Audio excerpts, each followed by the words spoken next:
ایک سید صاحب کہتے میری 4 بیٹیاں تھیں تو مجھے ضرورت تھی، میری کوئی مدد نہیں ہو رہی تھی، میں درود شریف پڑھتے پڑھتے سو گیا تو مجھے خواب میں محبوب پاک کا دیدار نصیب ہوا۔ فرماتے میں نے استغاثہ پیش کیا کہ حضور پریشان ہوں، بیٹیوں کا باپ ہوں، تو نبی پاک علیہ السلام نے فرمایا تو عمر بن عبدالعزیز کے پاس جا۔ عمر بن عبدالعزیز وہ باکمال شخص ہے جو روزانہ 10 سپارے قرآن پاک کے پڑھتا ہے، 10,000 بار مجھ پر درود و سلام پڑھتا ہے۔ کتنے سپارے؟ ہم تو خیر سارے مصروف ہیں، 10 لائنیں بھی نہیں پڑھ سکتے، ہم تو بڑے بیزی لوگ ہیں۔ ہم قرآن شریف پڑھیں گے تو فیس بک کون چلائے گا؟ ہم اگر قرآن شریف پڑھیں گے تو وہ واٹس ایپ پہ ٹائم کون دے گا؟ ہم تو بیزی ہیں، بہت زیادہ مصروف ہیں۔ ہم اگر تھوڑی دیر قرآن شریف کھولیں گے تو وہ جو سیاسی تبصرہ سارا دن کرنا ہوتا ہے وہ کہ گرنا نہ جائے کوئی آسمان سے چیز، ہم تو مطلب بیزی ہیں۔ بادشاہ وقت کے بادشاہ 10,000 مرتبہ درود و سلام، اللہ اکبر۔ بس بندہ ارادہ کر لے تو اللہ اسے موقع بھی عطا فرمائی دیتا ہے، اللہ اس کی مدد کرتا ہے۔ 10,000 بار پڑھتے تھے تو نبی پاک علیہ السلام نے کیا خوبصورت بات ارشاد فرمائی۔ محبوب فرمانے لگے 2-4 دن پہلے نا عمر بن عبدالعزیز نے 3,000 درود شریف کم پڑھا ہے، اسے جا کے کہے 500 دینار جرمانہ دے، وہ 500 لے آ، تیرا کام بن جائے گا۔ جناب عمر بن عبدالعزیز کے پاس وہ سید صاحب آئے، کہتے میں سمجھا کسی درویش کا نام بتایا ہے، میں سمجھا کسی خانقاہ کے سجادے کی بات ہے، کسی مسجد کے خطیب کی، کسی ادارے کے محتمم کی بات، لیکن جب میں ان کے علاقے میں آیا میں نے پوچھا عمر بن عبدالعزیز کون ہے تو لوگوں نے کہا وہ تو ہمارے حکمران ہیں۔ میں نے کہا بادشاہ؟ لے چلو۔ جب میں گیا تو بڑا عالی شان جوبہ، سر پر تاج، دائیں بائیں دربار میں لوگ۔ پھر میرے دل میں خیال آیا میں غلط آدمی کے پاس تو نہیں آ گیا، یہ کون شخص ہے؟ لیکن جب میں لوگوں سے پوچھا کہ یہ عمر بن عبدالعزیز ہی ہے، کہا وہی ہے۔ کہتے میں ان کے قریب گیا، دیکھو راز کھول رہے ہیں۔ کہتے میں کان میں جا کے کہا 10,000 درود شریف پڑھتے ہو؟ کہتے انہیں شاک لگا، جھٹکا، یوں دیکھا تجھے کس نے بتایا؟ میں نے کہا کوئی ہفتہ سوا پہلے 3,000 کم بھی پڑھا ہے۔ کہتے ہیں وہ تو ٹھٹھرنے لگے، فٹافٹ میرا بازو تھاما، کونے میں لے گئے، کہنے لگے یہ تو میری بیوی کو بھی نہیں پتا کہ میں پڑھتا ہوں، یہ تو میرے خاص خادم کو بھی نہیں پتا، یہ تو میرا اور خدا کا، میرا اور مصطفیٰ کا راز ہے، اللہ رسول سے میرا راز ہے، تجھے کیسے پتا چلا؟ تو کہتے ہیں وہ سید صاحب کہتے ہیں میں نے ان سے کہا کہ جن کے ساتھ آپ کا راز ہے مجھے انہوں نے ہی بتایا ہے، رازدار میں ہی بتایا ہے۔ اور محبوب نے فرمایا میں سید ہوں، مجھے گھر میں ضرورت تھی، صدقہ زکوٰۃ لے نہیں سکتا، مجھے حضور نے کہا جا اسے کہہ تجھے 500 دینار دے، کم پڑا درود شریف۔ تو کہتے ہیں حضرت عمر بن عبدالعزیز ایک ستون کے پاس چلے گئے اور ستون پر انہوں نے بازو رکھے، چہرہ رگڑ کے چیخے مار کے روئے، تو وہ میرے حرم، میں غریب بے نوا، تو کجا من کجا، کتھے مہر علی تے کتھے تیری ثنا، گستاخ اکھیں کتھے جاڑیاں، کیسے آقاؤں کا بندہ ہوں رضا، بول بالے میری سرکاروں کے۔ رونے لگے، اتنا روئے کہ ان کی تڑپ سے میں بھی رونے لگا۔ فرماتے ہو میرے اندر بات تھی کہ یہ درویش ہونا چاہیے تھا، یہ ماجرا کیا ہے؟ فرماتے جناب عمر بن عبدالعزیز جب کچھ ٹھنڈے ہوئے نا طبیعت ان کی، تو بازو سے پکڑ کے مجھے ایک حجرے میں لے گئے، اس کمرے کی طرف سارا محل سارا دربار گزر گیا، اینڈ پہ ایک حجرہ آیا، باہر بڑا خوبصورت اس کے اچھا دروازہ بنا ہوا ہے، قیمتی، لیکن فرماتے ہیں جب کھول کے اندر گئے تو اندر کچا مکان، ایک مٹکا، 2 پیالے مٹی کے، کچھ بڑے بڑے سامان پڑے ہوئے، رسیاں پڑی ہوئی ہیں، سینے کا سامان ہے، کھجور کی چھال پڑی ہے، کچھ ٹوپیاں پڑی ہیں۔ جناب عمر بن عبدالعزیز نے چٹائی اٹھائی، چٹائی سے 500 دینار نکالے اور مجھے دیے، اور کہتے ہیں جب انہوں نے اوپر سے جبہ اتارا تو نیچے سے پھٹا پرانا لباس نکل آیا، اوپر سے جب انہوں نے وہ اتارا تاج تو کھجور کی چھال کی پرانی ٹوپی نکلی، تو میں نے کہا حضور یہ کیا ہے سارا کچھ؟ تو رو پڑے، کہنے لگے اب تجھے رازداروں نے بتایا ہے تو میں کیوں نہ بتاؤں، اب تجھے انہوں نے بتایا جو رازدار تھے تو میں کیوں نہ بتاؤں؟ فرمانے لگے یہ جو میں نے اوپر لباس پہنا ہوا ہے نا یہ بندوں کو دکھانے کے لیے، اور یہ جو میں نے اندر پہنا ہوا ہے یہ رب کریم کو دکھانے کے لیے، باہر اگر میں حکومت نہ سنبھالوں اور اس طرح نہ بیٹھوں تو انصاف کون قائم کرے؟ فرمانے لگے اللہ کی قسم 10 روپے بھی کبھی مال خزانہ سے نہیں لیے. میں رات جب فارغ ہوتا ہوں تو میں اور میری بیوی یہاں آ کے بیٹھتے ہیں. وہ بچوں کے پاس بیٹھ کے ٹوپیاں سیتی ہے تو میں یہاں بیٹھ کے ٹوپیاں سیتا ہوں. ٹوپیاں سیتا رہتا ہوں, مصطفیٰ پہ درود و سلام پڑھتا رہتا ہوں, چٹائیاں بناتا رہتا ہوں, بیچتا رہتا ہوں. اور فرمانے لگے تھوڑے تھوڑے کر کے نا میں نے پیسے رکھے تھے. خیال تھا کہ کوئی غریب آئے گا تو مدد کروں گا. خیال تھا کہ اگر ارادہ بنا تو حج پہ جاؤں گا. مجھے کیا خبر تھی کہ میرے یہ پیسے اتنے نصیبوں والے ہیں کہ میں اپنے نبی کے حکم سے خرچ کروں گا. اپنے محبوب کے کہنے پر اتنے میرے نصیب, اتنا میرا مرتبہ اور مقام. میرے عزیزو, ان لوگوں کے جب راز کھلیں گے, ان لوگوں کے جب راز کھلیں گے, ان لوگوں کے جب راز کھلیں گے تو انہیں اللہ بڑے درجے عطا فرمائے گا. ان کو اللہ بڑے مرتبے اور بڑے مقام عطا فرمائے. ان پر اللہ تبارک و تعالیٰ کی خاص رحمتیں ہوں. وہ لوگ جنہوں نے نام و نمود نہیں بنایا, چھپ چھپا کے دین کی نوکریاں کرتے رہے, کونے میں ہو کر کام کرتے رہے, انہیں اللہ جب اجر دے گا تو بڑا دے گا. ہمیں بڑا شوق ہے عہدوں پہ جانے کا, سیاسی, سماجی, رفائی, بلکہ ہر آدمی کہتا ہے اللہ کا بڑا شکر ہے جی کسی کونے سے آپ پوچھیں گے تو پہنچ جائیں گے. کیا اس کا فائدہ ہے؟ بڑے سارے لوگ تھے, ہم تو صرف کہتے ہیں نا کونے سے پوچھنا تو پہنچ جاؤ گے, تو بڑے سارے لوگ تھے جو پورے پورے شہروں کے مالک تھے. ان کے نام رجسٹریاں تھیں, ان کے نام ہر چیز درج تھی. کدھر گئے وہ؟ کہاں گئے؟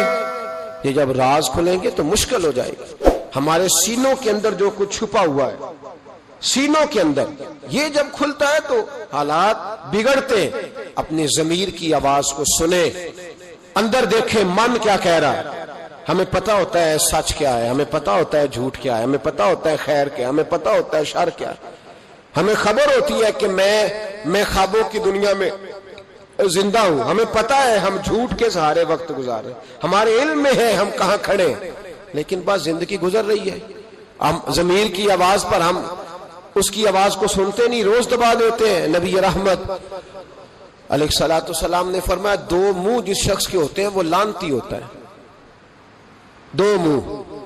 یا رسول اللہ 2 منہ کس کے ہوتے ہیں؟ فرمایا ایک کے پاس جاتا ہے تو کہتا ہے تیرا ہوں, پلٹ کے دوسرے کے پاس آتا ہے تو اسے کہتا ہے میں تیرا ہوں. سب کا بنا رہتا ہے. کچھ لوگوں کو شوق ہے سارے مجھے اچھا کہیں. کیوں تجھے سارے اچھا کہیں بھائی؟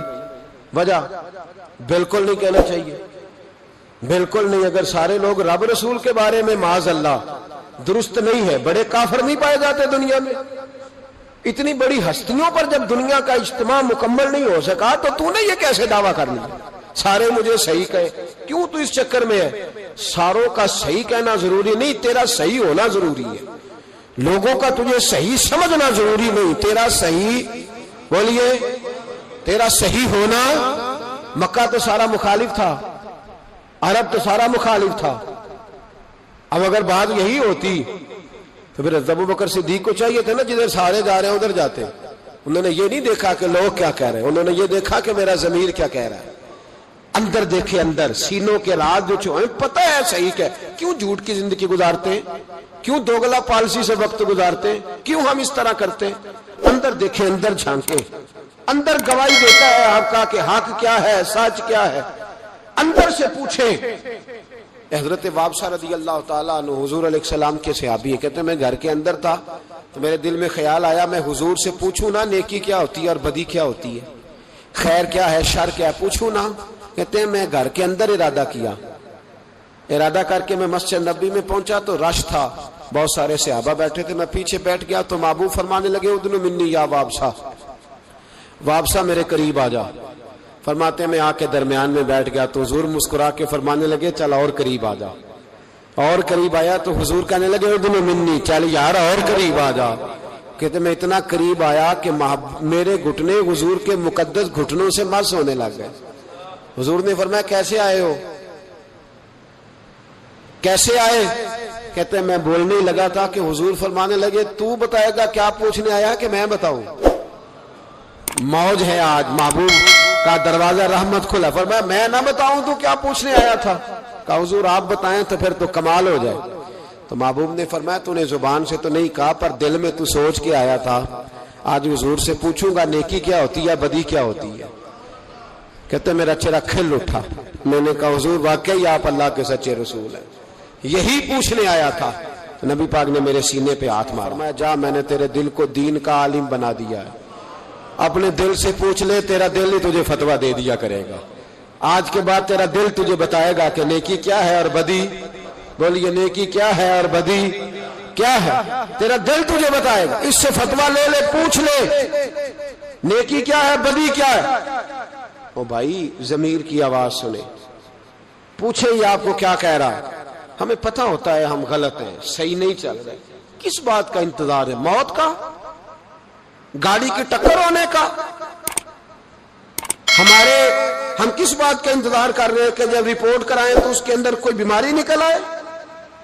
کس بات کا انتظار کر رہے ہیں جب ڈاکٹر ہمیں کہے کہ بس کھانا پینا بند ہے اب آپ کا, بد دوائیوں پہ, اس وقت کا انتظار ہے. لوگوں کو ذرا کوئی بیماری کی کھینچ لگتی ہے تو 4 دن سوچتے ہیں اب میں بالکل نیک ہوں, صحیح ہو جاتے ہیں تو انہی چکروں میں. او خدا کے بندو, اندر کی آواز سنو. آپ کے اندر سے روز آواز آتی ہے کہ نمازیں 5 ہیں تو 5 پوری پڑھنی چاہیے. آپ کے اندر سے آواز آتی ہے کہ میری بقا قرآن پاک میں ہے, مجھے قرآن روز کھولنا چاہیے. آواز آتی ہے کہ میں اس درویش کے جا کے آستانے پہ بیٹھوں گا تو میں بچ جاؤں گا. کیوں ضمیر کے قیدی بنے ہوئے ہو, کیوں خول توڑ کے باہر نہیں آتے. یہی تو خول ابو جہل نے طاری کر لیا تھا. وہ کہتا تھا چگاہٹ کا کیا بنے گا, کام کر لوں, یہ کر لوں, وہ اس خول کو توڑ دو, باہر نکل آؤ. آواز پہ لبیک. کس بات کا انتظار ہے, کب؟